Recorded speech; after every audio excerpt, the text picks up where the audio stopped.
I have folded all the way to the end. You'll always have a little bit of excess unless you're really good at doing this, and I apparently am not. And I apologize for the sunglasses. I'm going blind out here with this reflective glare. So, the last thing that we're going to do, and I just continued and continued and continued, pulling, and flipping, is put one last piece of plastic here.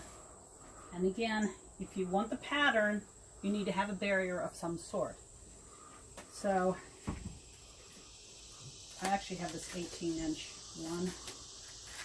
It works pretty good. It allows, and you see how big this whole thing is now. I mean, the huge piece is down to something that's manageable. So here, I'll put my final piece, and I'm just going to roll this. And I should say, before I put this on here, I did take this and roll these edges down, okay? So here we go. Everything else was cut flush to this, but this is your top piece, and this is what's going to be. So you want to roll out about a foot to 18 inches beyond it.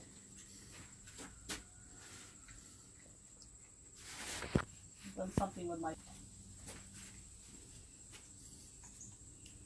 And I'm going to get here and kind of show you, when I cut this, it wants to pull off over there. And by the way, these are like $1 scissors, so that's what they're used for. I do a lot of workshops, and I tell all my students, when you get at the end, you will love me when you understand fold this. If you can't find the end of tape, you will never find the end of your barrier. So,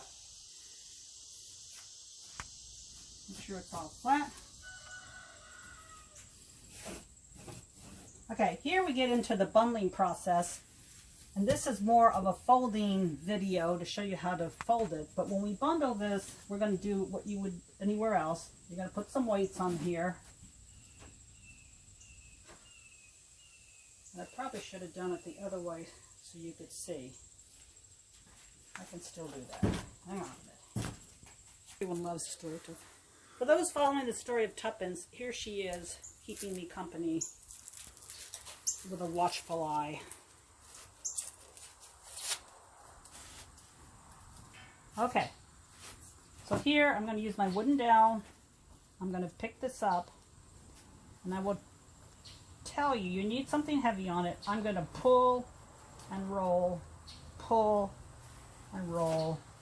Every so often I'll get these little wrinkles here, and I don't mind those because they don't affect the integrity of the fabric. Sort of good word, isn't it? So by the time I get done rolling this, I'm going to have a wad of fabric. So pull, roll. Doesn't matter about this so much. It's just, again, a barrier. So let me get to the end, and I'll show you what we're going to do. As you get up to your weights, you just move them back. And if I want to, I can pull the whole thing forward. Let's say I needed to sit down in a chair to do this. Some people do. Roll, tug. Some people go to the gym. Pull, roll. This is kind of sticking, which affords a little bit of traction. So again, I'm going to pull. And the reason for extending this is because as I go around, it picks up and helps cover what I didn't do. All right. Sometimes it doesn't go all the way around. In that case, I will actually pull out another piece of plastic, like so. Lay this way.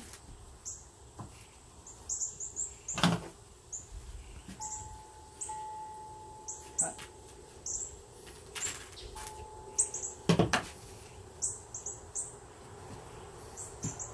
And pull snug and continue right around.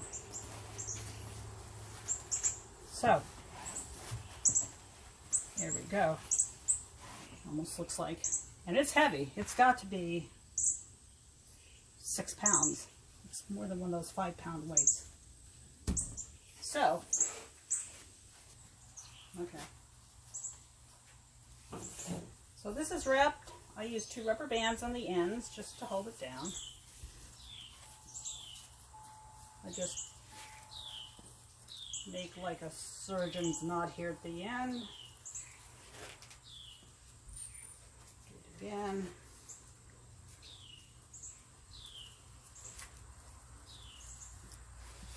And from here, I'm going to start wrapping, which would be a technique of pulling, wrapping. I'm going to put this on the floor, and pulling up.